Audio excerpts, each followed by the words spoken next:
I never thought my sister's wedding would become the most humiliating day of my life. When I walked in alone, the whispers started immediately. Then came the stares, the smirks, and finally, the laughter.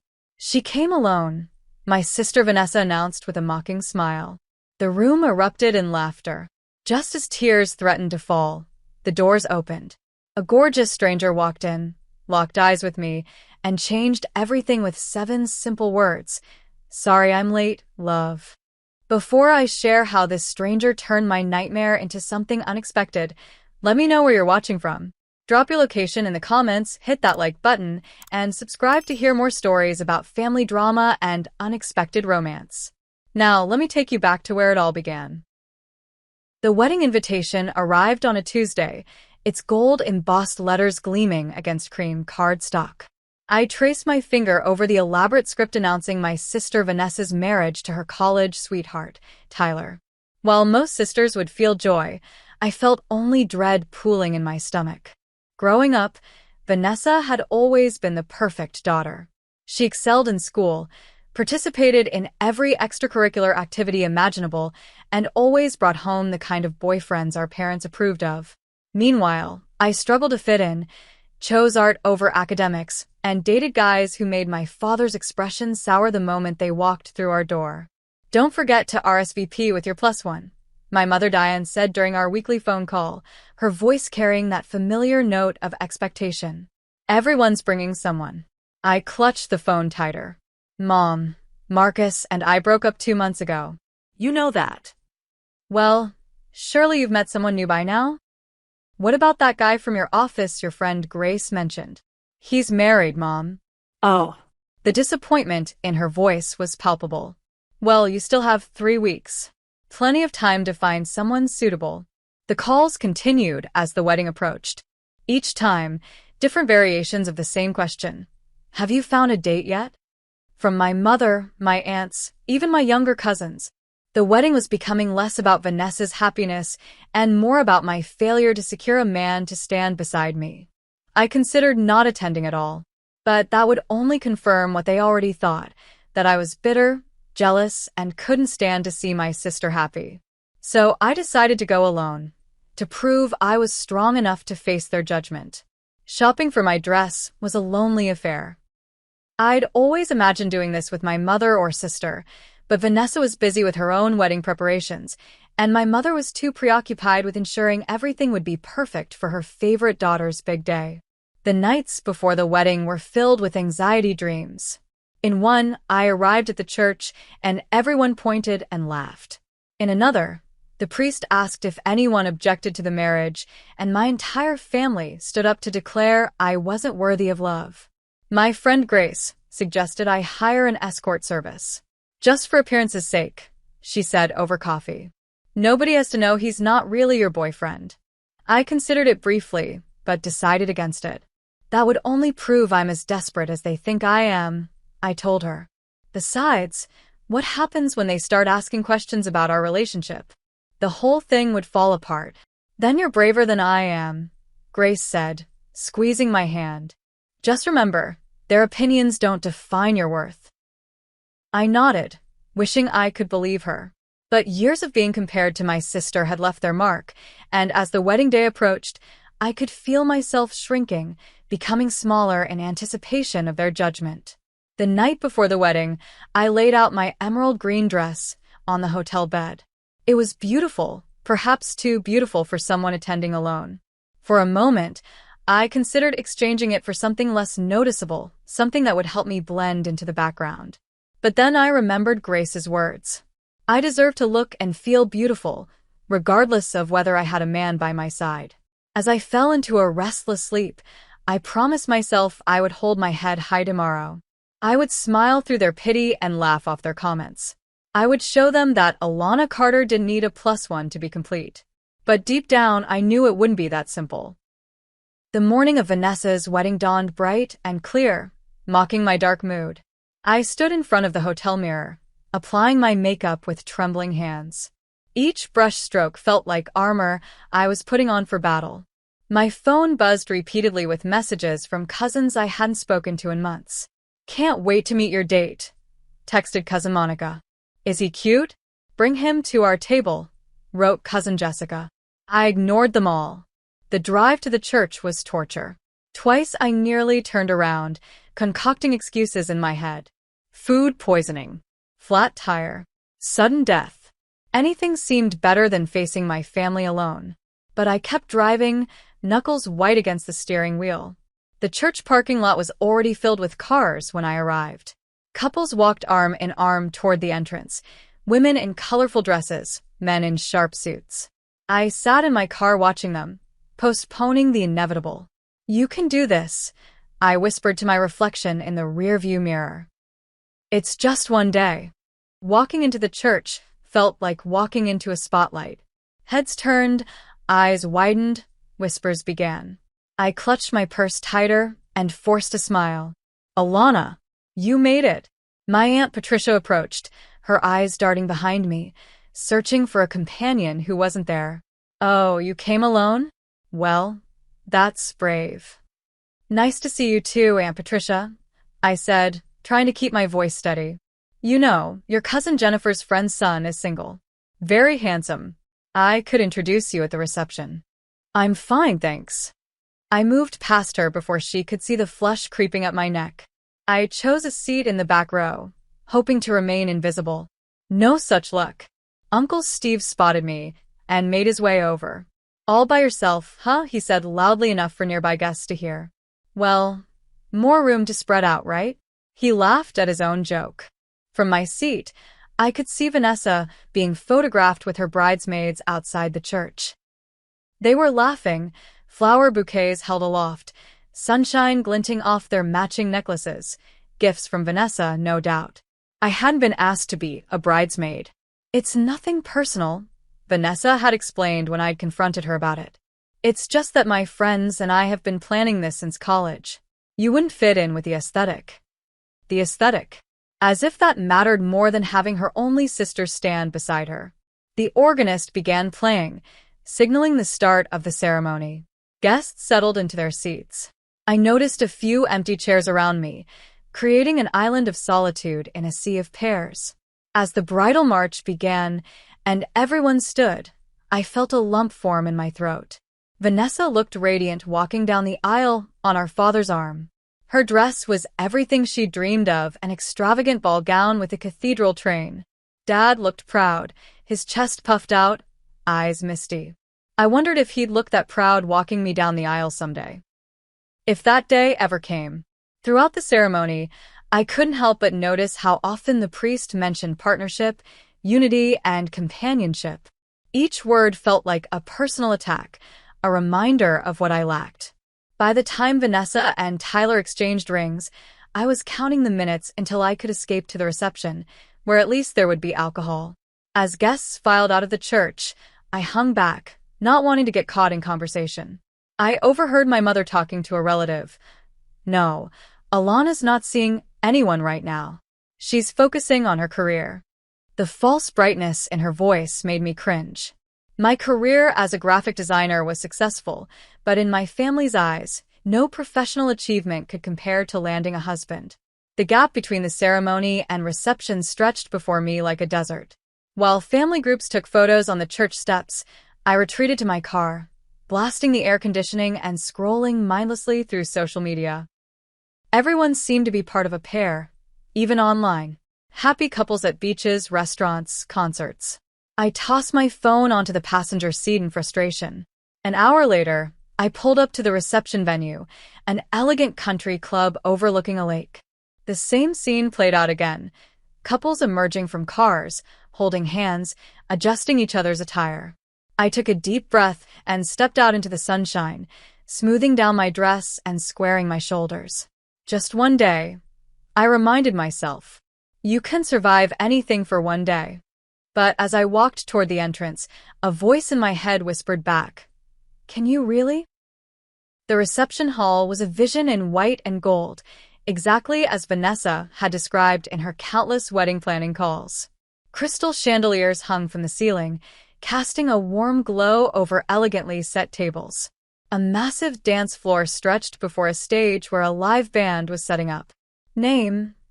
Asked the hostess at the entrance, clipboard in hand. Alana Carter.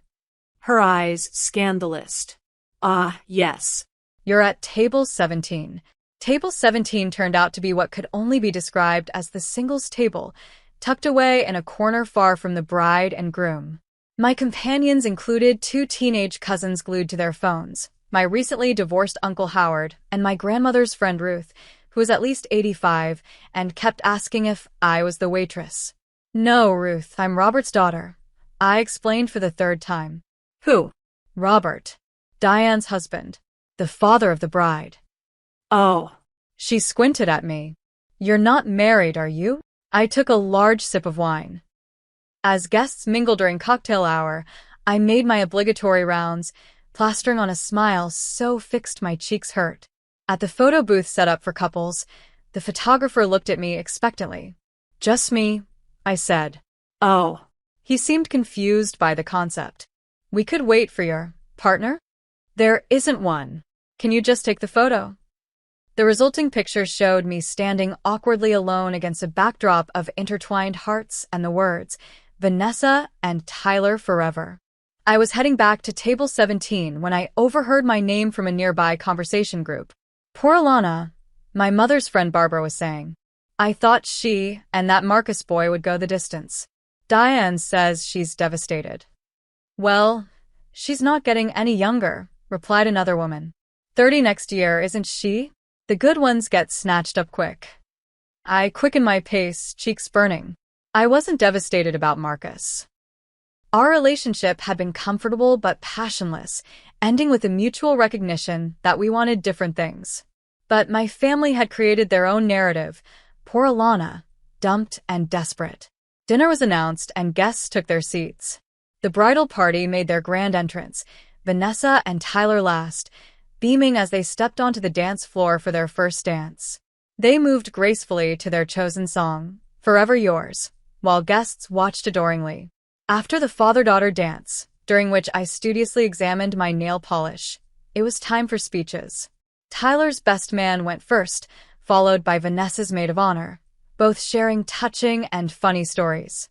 Then, unexpectedly, Vanessa herself took the microphone. I want to thank everyone for coming today, she began. It means so much to see all your faces, all the people who love and support us. Her gaze swept the room until it landed on me. Even my sister Alana made it, though she came alone. The way she emphasized alone caused a ripple of laughter. I froze, wine glass halfway to my lips. I guess not everyone can be as lucky in love as me, Vanessa continued with a smirk that only I could recognize as malicious. More laughter followed. The rest of her speech faded into background noise as blood rushed to my face. I set down my glass, afraid I might crush it in my grip. At the table beside mine, Monica's 6-year-old twins stared at me. Why don't you have a husband? One of them asked loudly. Mommy says it's because you're too picky. Is it because you're too old? Added the other. Emily. Jacob. That's enough, Monica hissed, though she didn't look particularly sorry. Uncle Steve stopped by my table, clapping a meaty hand on my shoulder. Always the bridesmaid, never the bride, Alana? He chuckled at his own joke, apparently forgetting I wasn't even a bridesmaid. By the time the main course arrived, I had perfected the art of pushing food around my plate while avoiding eye contact. I considered making an early exit. Surely I'd fulfilled my family obligation by now, but the thought of everyone noticing and commenting on my departure kept me glued to my seat. I excused myself to the bathroom, locking myself in a stall where I could finally let out the breath I'd been holding all day. In the mirror, I fixed my makeup, erasing traces of smudged mascara. You're stronger than this, I told my reflection. Their opinions don't matter. A woman exited a stall behind me. My cousin Rebecca. Oh, Alana. How are you holding up? Her voice dripped with fake sympathy. It must be so hard coming to a wedding right after a breakup. So brave of you. I forced a smile. I'm having a great time, actually. Marcus and I ended things months ago. Of course, of course. She patted my arm. Well, there are plenty of fish in the sea, though the pool does get smaller at our age. I was 32. She was 34. Apparently, we were ancient. As I returned to the reception, I made a decision. I wouldn't leave early.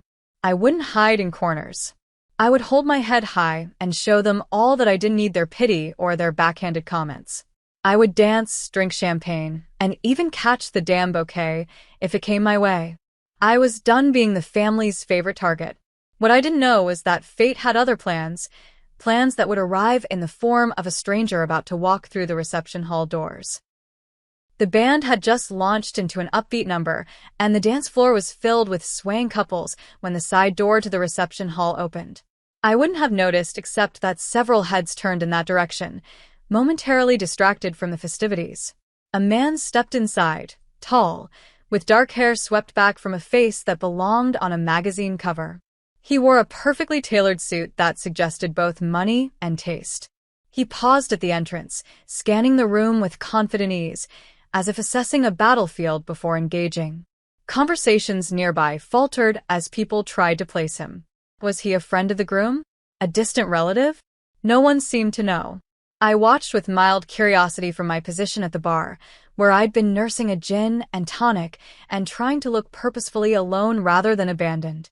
Our eyes met across the room, and instead of the quick, awkward glance away that usually happens with strangers, he held my gaze. A smile formed on his lips, not the polite social smile of a wedding guest, but something more deliberate. Before I could process what was happening, he was walking directly toward me, navigating between tables with graceful determination. Guests watched his progress, equally confused. Vanessa, in the middle of a conversation with her college friends, noticed the ripple of attention and turned to follow everyone's gaze.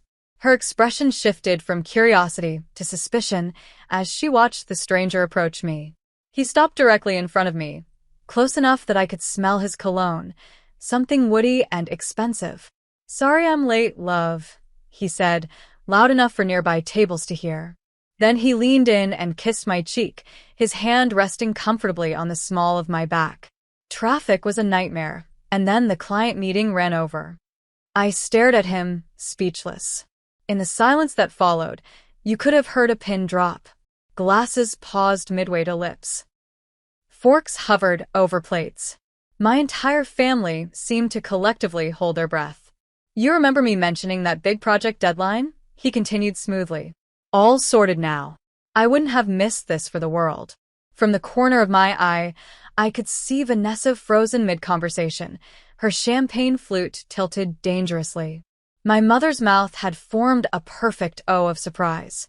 Uncle Steve was squinting at us like he couldn't quite believe what he was seeing. "This must be your sister's wedding," the stranger said, turning to survey the decorations with appreciation. "Everything looks beautiful, just as you described." I found my voice at last. "Yes, it is," I managed, my mind racing to catch up with what was happening. He extended his hand to the bartender. "Sebastian Reed. I'm with Alana." Sebastian. Even his name sounded like it belonged to someone who sailed yachts and summered in exclusive locations. As if on cue, my mother materialized beside us, her social smile firmly in place, but her eyes wide with questions. "Mom," I said, heart pounding, "this is Sebastian." "Sebastian, this is my mother, Diane." "Mrs. Carter," Sebastian said, taking her hand. "It's a pleasure to finally meet you. Alana speaks so highly of you." "Does she?" My mother looked between us, clearly trying to reconcile this new development with her understanding of my life. "I don't believe Alana's mentioned you before." "We've been keeping things quiet," Sebastian replied smoothly. "Early days and all that.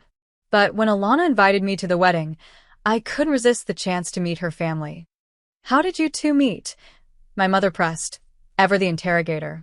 Without missing a beat, Sebastian launched into a story about a gallery opening where I'd been showcasing some of my design work.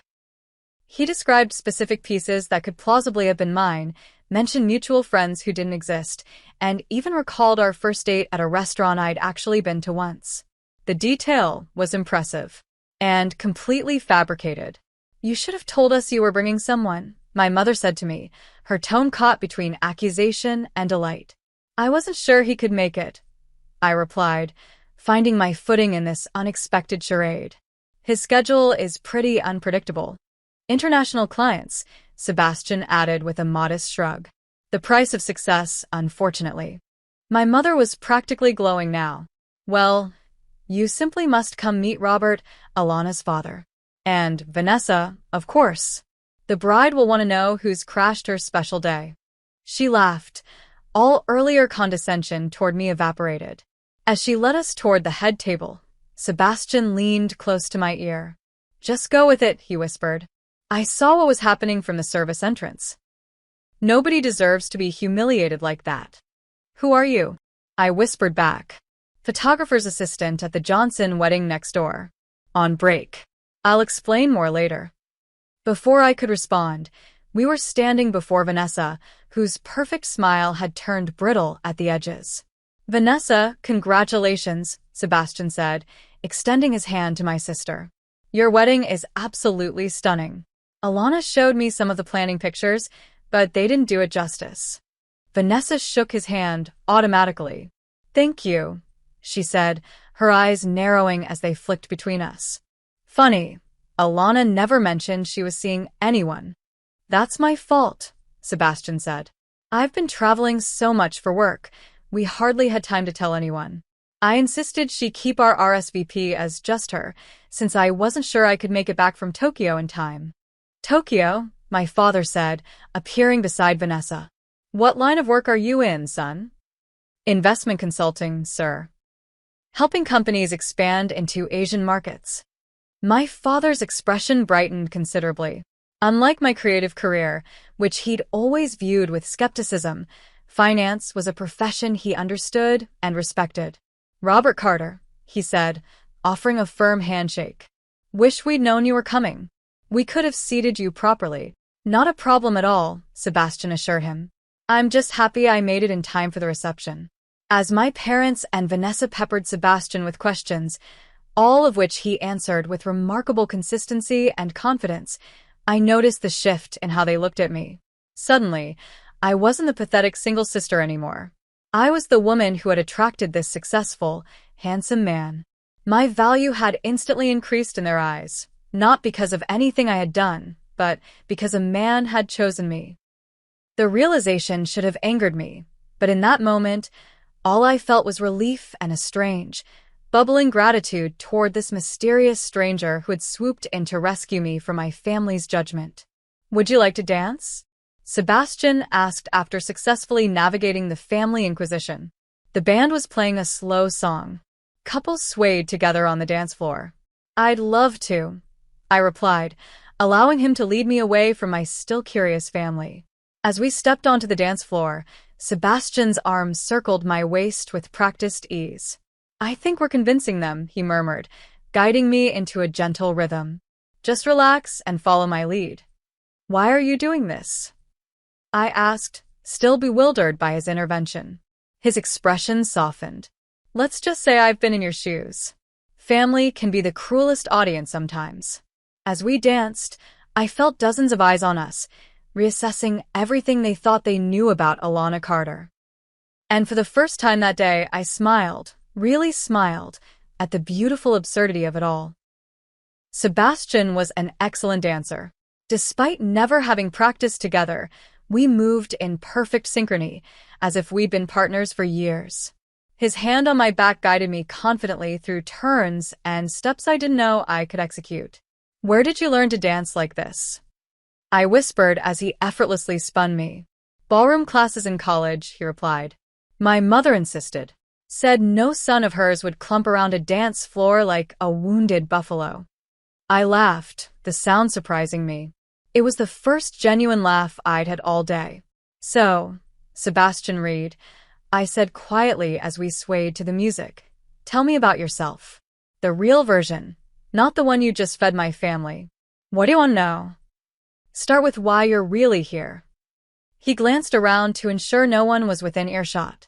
I'm assisting Megan Taylor, the photographer handling the Johnson wedding in the East Wing. I was setting up some equipment when I saw you through the connecting hallway. You looked, I don't know, trapped. Then I overheard your sister's comment about you coming alone, saw everyone laughing. And you decided to play hero? I tried to keep the skepticism from my voice. More like I recognized a familiar situation. My cousin's wedding last year. My family's just as bad. When are you settling down, Sebastian? That artist girlfriend wasn't suitable anyway. Your brother's already given your parents 2 grandchildren. He mimicked the voices with startling accuracy. The artist girlfriend sounds interesting. She was. Still is, I imagine. She moved to Paris 6 months ago. We tried long distance, but... He shrugged. Some things aren't meant to last. As we danced, we exchanged whispered life stories. I learned he was 34, had studied photography and business, and was building a portfolio while working commercial gigs to pay the bills. He'd grown up in Chicago with parents who had his life mapped out: prestigious university, corporate career, marriage to someone from their social circle. His decision to pursue photography had created a rift that was still healing. I told him about growing up in Vanessa's shadow, my graphic design career that my family dismissed as drawing pictures on computers, and my recent breakup with Marcus. He wanted someone more traditional, I explained. Someone who'd be content with dinner parties and country club memberships. When I got offered that 3-month project in Seattle, he said a real relationship couldn't survive that kind of separation. Sebastian snorted. Sounds like you dodged a bullet. That's what my friend Grace said. My family acted like I'd lost my last chance at happiness. The song ended, but Sebastian kept hold of my hand as we left the dance floor. We should probably circulate, he said. Make our relationship look established. For the next hour, we moved through the reception as a unit, his hand often at the small of my back or entwined with mine. We created detailed backstories on the fly, each of us picking up narrative threads the other started. Remember that little Italian place on Maple Street? I would say, with a grumpy waiter who kept correcting our pronunciation. Sebastian would add, without missing a beat. And the tiramisu that changed your life. I still dream about that tiramisu. The more we elaborated, the more real our fictional relationship felt. We had inside jokes, favorite memories. Even in a good-natured disagreement about whether jazz or classical music made better dinner background, he preferred jazz. I argued for classical. My mother watched us with undisguised approval, occasionally touching my arm to whisper comments like, "He's so attentive," or "You two look perfect together." My father engaged Sebastian in lengthy conversations about investment strategies and economic forecasts, topics Sebastian navigated with surprising knowledge. Even Aunt Patricia, who had earlier pitted my single status, now wanted my advice on how to meet quality men. "You must tell me your secret," she insisted, eyeing Sebastian as he fetched us both fresh drinks from the bar. Only Vanessa remained skeptical. I caught her watching us narrowly several times, as if trying to spot the seams in our performance. When Sebastian excused himself to use the restroom, she cornered me near the dessert table. "So, where have you been hiding him?" she demanded. "And don't say he's been traveling. Nobody keeps a relationship this serious a complete secret." "We've been taking things slow," I replied, helping myself to a chocolate-covered strawberry. Not everyone needs to parade their relationship in front of an audience. Her eyes narrowed. "What's his middle name?" "James." "His birthday?" November 17th. Favorite food? Thai. Specifically pad cew with extra broccoli. I never improvised so quickly in my life, but the answers came effortlessly. Sebastian and I had covered these details while dancing, anticipating exactly this kind of interrogation. Vanessa pursed her lips, frustrated by my ready answers. "Well, he seems too good to be true. And you know what they say about things that seem too good to be true. Maybe you're just not used to seeing me happy," I replied, surprised by my own boldness. Before she could respond, Sebastian returned, sliding an arm around my waist. "Everything okay here?" he asked, his tone pleasant but his eyes watchful. "Perfect," I said. Vanessa was just saying how surprised she is by our relationship. "Good surprised, I hope," Sebastian said with a charming smile. "Though I'm the lucky one. Your sister is extraordinary, you know.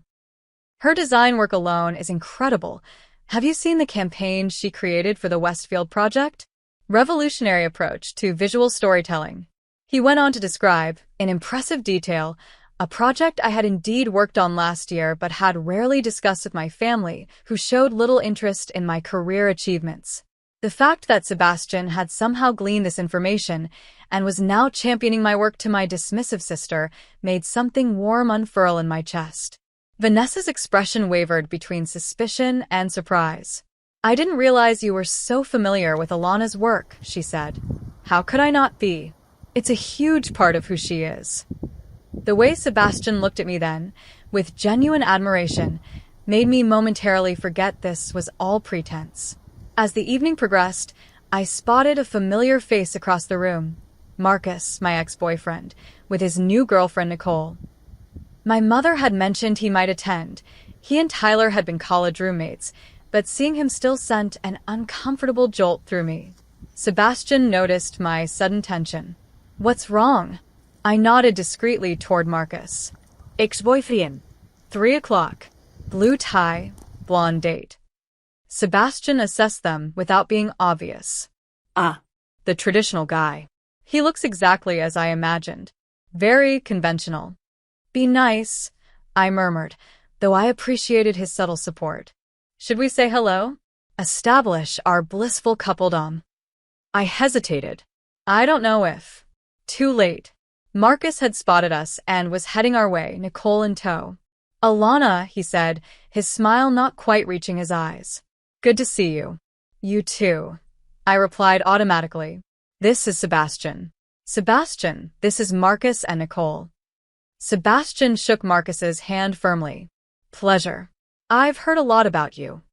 Marcus looked between us, clearly trying to place Sebastian in the timeline of our breakup. Funny, I haven't heard anything about you. We've been keeping a low profile, Sebastian said easily, his arms settling around my waist in a gesture that was both protective and possessive. New relationships, you know how it is. Nicole, clearly uncomfortable, offered a small smile. Your sister's wedding is beautiful. The flowers are amazing. I returned her smile, grateful for the neutral topic. They are. Vanessa worked with that florist from the magazine feature last spring. As we made uncomfortable small talk, I could feel Marcus's eyes on Sebastian's hand at my waist, on our easy physical proximity. Whatever he had expected to see today, perhaps me alone and miserable, this wasn't it. Well, we should get back to our table, Marcus finally said. Good to meet you, Sebastian. Likewise, Sebastian replied. Enjoy the rest of the evening. As they walked away, Sebastian leaned close to my ear. You're well shot of him, he murmured. The way he kept adjusting his tie? Classic insecurity tell. I stifled a laugh. Stop analyzing my ex. Can't help it.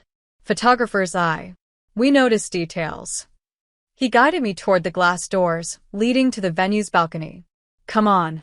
I think we've put on enough of a show for now. Let's get some air.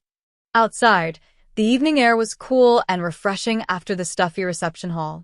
Fairy lights twined around the balcony railing, casting a soft glow over the manicured gardens below.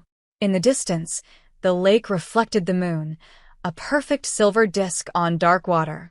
We stood side by side at the railing, a comfortable silence between us. For the first time that day, I felt like I could breathe properly. Thank you, I said finally. What you did in there? I don't know how to repay you. Sebastian smiled.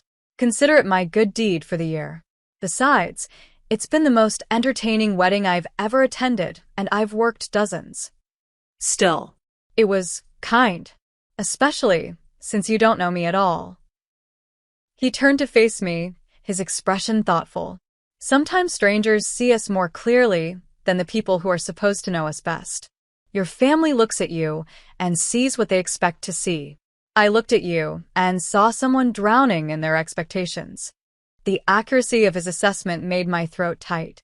They've always had a very specific idea of who I should be. Vanessa fits the mold perfectly. I never have. And yet you keep showing up, hoping they'll finally see you. Pathetic, right? Human, he corrected gently. We all want to be seen for who we really are. Accepted. Valued. The vulnerability of the moment hung between us. Here was someone who had known me for mere hours, yet seemed to understand parts of me my family never had. Sebastian leaned against the railing.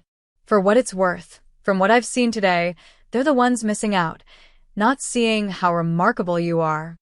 You don't know me, I reminded him, though the words lacked conviction. I know enough. I know you're creative and successful in a challenging industry. I know you've got quick wit and resilience. I know you chose authenticity over an unfulfilling relationship. Those aren't small things, Alana. The way he said my name, like it was something precious, made my heart flutter in a way it hadn't in years.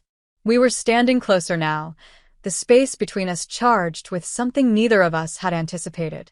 Sebastian's gaze dropped to my lips, and I found myself swaying toward him, drawn by an invisible current. The balcony door swung open with a bang.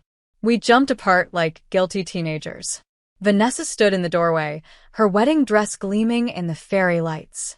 There you are, she said, her voice sharp. Mom's looking for you. It's almost time for the bouquet toss.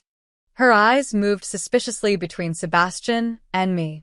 What are you two doing out here anyway? Just getting some fresh air, I said, hoping the darkness hid my flushed cheeks. It's hot inside. Aha. Vanessa clearly didn't believe me. Well, come on. Everyone's waiting. As we followed her back inside, Sebastian whispered, That was close. Your sister has terrible timing. I suppressed a smile. Always has. What I didn't say was that for the first time in my life, I was grateful for Vanessa's interruption. Because whatever was happening between Sebastian and me was no longer just pretend, and that terrified me more than facing my family alone ever had. The bouquet toss was a predictably awkward affair. Despite being in a relationship, I was still pushed into the group of single women by my enthusiastic aunts. You're not married yet, Aunt Patricia insisted, practically shoving me forward. Sebastian watched from the sidelines, clearly amused by my discomfort. I shot him a look that promised retribution, which only made his grin wider. Vanessa stood on a chair, her back to the crowd, bouquet poised. I positioned myself at the edge of the group, planning to make a minimal effort. But when Vanessa tossed the flowers, she turned slightly, her eyes finding mine with deliberate precision. The bouquet sailed directly toward me, giving me no choice but to catch it or be hit in the face. Reflexively, my hands went up.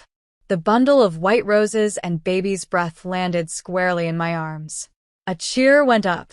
My mother clapped ecstatically. Vanessa's smile was tight. Look at that, she announced. Maybe Alana will be next after all. Sebastian better watch out. The crowd laughed. Sebastian raised his glass in acknowledgement, playing along perfectly. As the party continued, we maintained our couple charade, dancing to upbeat songs, sharing dessert, posing for photos. Every now and then, I would catch Sebastian looking at me with an expression I couldn't quite interpret, something beyond the act we were putting on. We were sitting at a quiet corner table, taking a break from the performance, when Cousin Monica approached, her expression uncharacteristically serious. Alana, can I talk to you for a second? She asked, her eyes flicking to Sebastian. Sure, I said, confused by her somber tone. Is everything okay? Actually, I just ran into Kelly from the Johnson wedding next door. We used to work together. Monica's gaze shifted meaningfully to Sebastian. She mentioned their photographer had an assistant named Sebastian. My stomach dropped. Sebastian's expression remained neutral, but I felt him tense beside me. What a coincidence, he said smoothly. It's a common name. Monica wasn't buying it. She described you perfectly, right down to the navy suit. Sebastian and I exchanged glances. The game was up. Monica, I can explain, I began, but she was already backing away. I'm going to get Vanessa, she said. She should know someone's crashing her wedding. Before we could stop her, Monica had hurried to the head table where Vanessa was chatting with her bridesmaids. We watched as she whispered in Vanessa's ear. Vanessa's head snapped up, her eyes finding us across the room. This isn't good, Sebastian murmured. I'm so sorry, I said. I never meant to drag you into family drama. Hey, I volunteered, remember? He squeezed my hand. Don't worry. Whatever happens, we'll handle it. But I wasn't prepared for the spectacle Vanessa created. She marched across the reception hall, Monica and two bridesmaids in tow, her white dress parting the crowd like the bow of a ship. You, she said, pointing at Sebastian when she reached our table. You're not Alana's boyfriend. You work at the Johnson wedding. You're a complete stranger who crashed my wedding. Heads turned. Conversation stopped. The DJ, sensing drama, awkwardly lowered the music volume. Sebastian stood. I can explain. And you, Vanessa continued, turning to me, her voice rising. You brought a complete stranger to my wedding? Pretended he was your boyfriend? What is wrong with you? My face burned as guests gathered to watch the confrontation. My parents pushed through the crowd, confusion and alarm on their faces. What's going on? My father demanded. Alana's boyfriend is a fraud, Vanessa announced loudly. He works at another wedding. She's so desperate she convinced a complete stranger to pretend to be her date. The murmurs began immediately. I saw the pity returning to people's eyes, worse now because I'd been caught in a lie. Uncle Steve shook his head. Aunt Patricia covered her mouth in shock. My mother looked devastated, as if I'd personally betrayed her. Is this true? My father asked Sebastian. Sebastian hesitated, clearly torn between honesty and protecting me. Sir, it's not what it looks. Yes, it's true. I interrupted, standing up. My heart was pounding, but suddenly I was tired of lies. The ones Sebastian and I had created today, and the ones I'd been telling myself for years about my family. A hush fell over the gathered crowd. Even Vanessa seemed surprised by my candor. Sebastian is a photographer's assistant at the Johnson wedding. We met today. He saw how you all were treating me and decided to help. I took a deep breath. But that's not the real issue here, is it? Alana, my mother warned. This isn't the place. It's exactly the place, I continued. For years, I've let this family make me feel like a failure because I don't fit your narrow definition of success. Because I chose a career in art instead of law or medicine. Because I value independence over tradition. Because I'd rather be alone than with someone who doesn't appreciate who I really am. I looked at Vanessa. You announced to everyone that I came alone like it was something shameful. You've always treated me like I'm less than you because I marched to my own drum. You didn't even want me as your bridesmaid because I didn't fit your aesthetic. Vanessa's face flushed. That's not fair. It's completely fair. And Mom, Dad, I turned to my parents. You've always compared us, always made me feel like I was the disappointing daughter because I wasn't exactly like Vanessa. Do you have any idea what that does to a person? To always feel like you're not enough. My voice broke slightly, but I pressed on. Today, the moment you thought I had a successful boyfriend, suddenly I was worthy of your respect. Suddenly my career was interesting, my choices valid. What does that say about how you value me as a person? The reception hall was silent now. Even the servers had paused their rounds. So yes, Sebastian and I met today. And yes, we pretended to be a couple. But the real lie has been pretending that your approval matters more to me than my own happiness. I turned to Sebastian. I'm sorry you got dragged into this. Sebastian's eyes were warm with admiration. Don't apologize. That was long overdue. Vanessa's face had turned an alarming shade of red. How dare you turn my wedding into your therapy session? This is my day, not yours. Everything is always about you, Vanessa, I said quietly. That's the problem. I want you both to leave, she hissed. Now. Before I have security escort you out. I looked around at the shocked faces of my family, at my mother's distress, my father's discomfort. For a moment, I felt a stab of regret for causing a scene at my sister's wedding. But then I remembered years of subtle put-downs, of being made to feel less than, of shrinking myself to avoid their judgment. Fine, I said.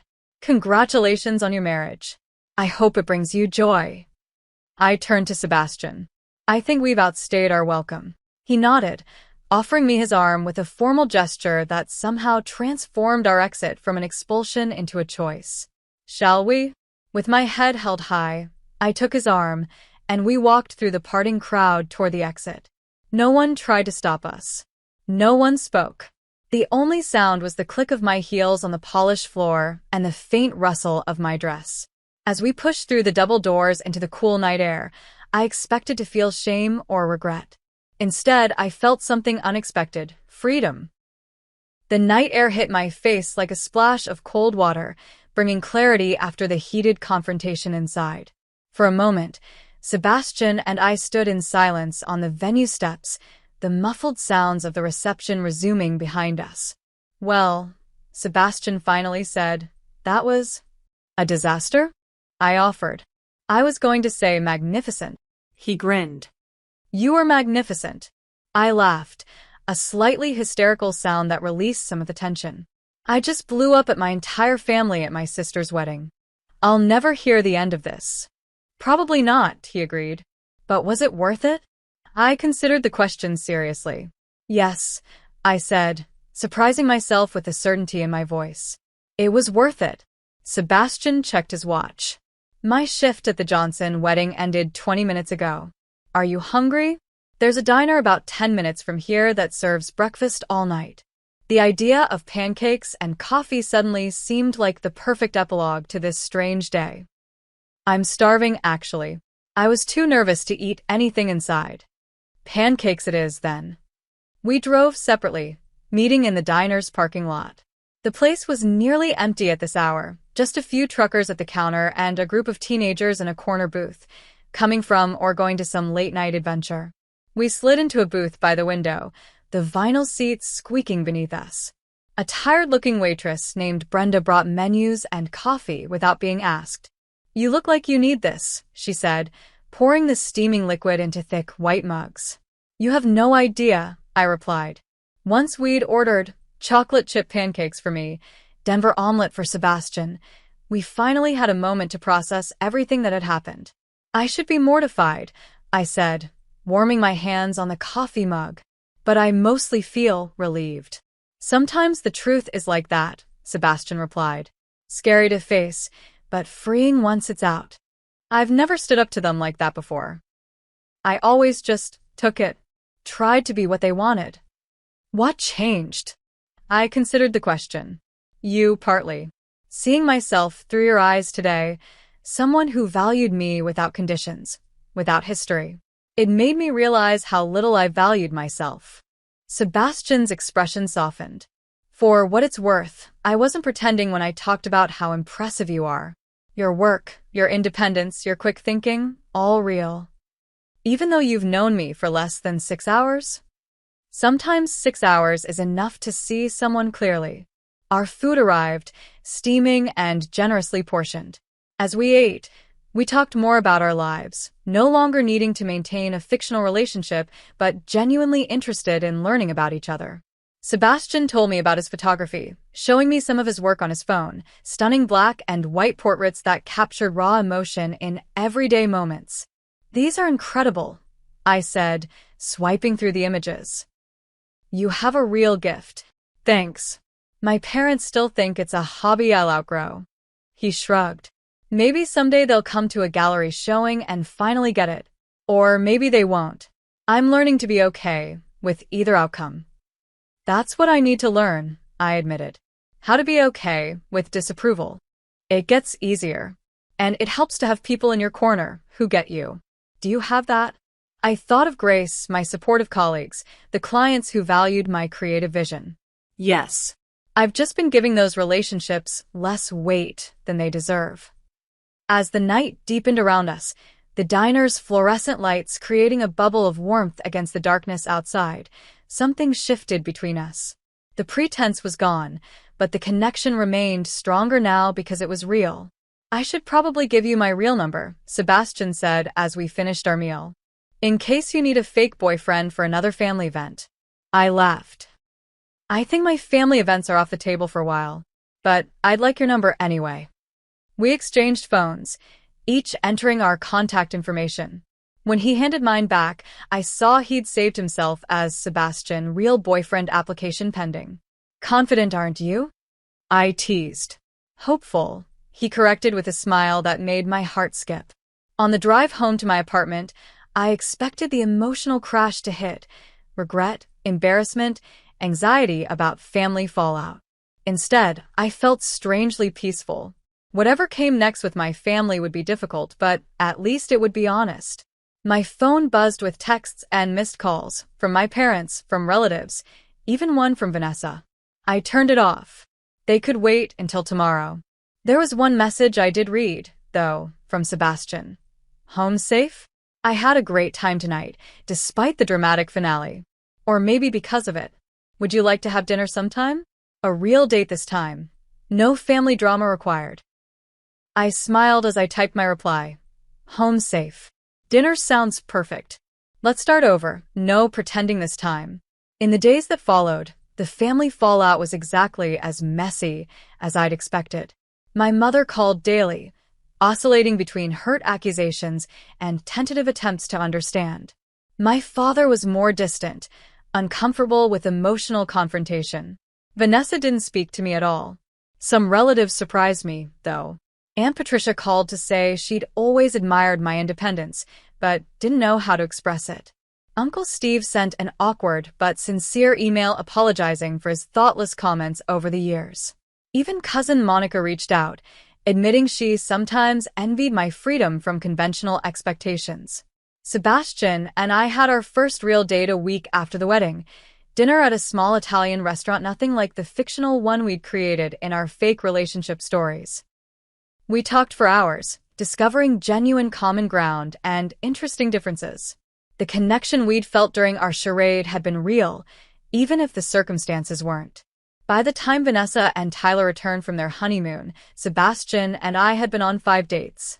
When she finally called me, her anger had cooled enough for a civil conversation. What you did was incredibly selfish, she said without preamble.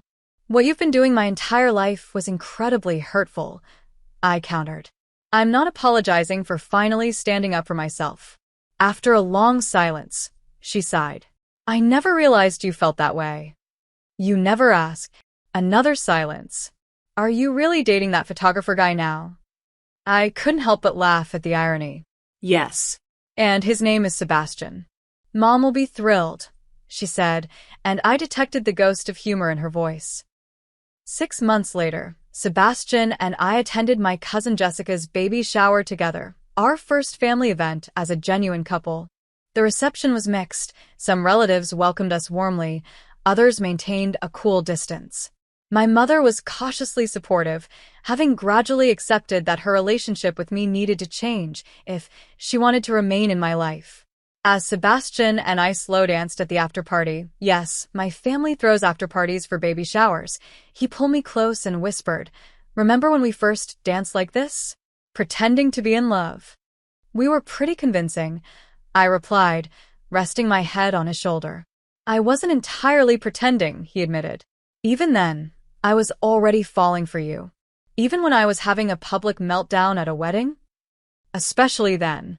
You were magnificent, remember? I smiled against his shoulder. We have the strangest origin story. The best ones always are.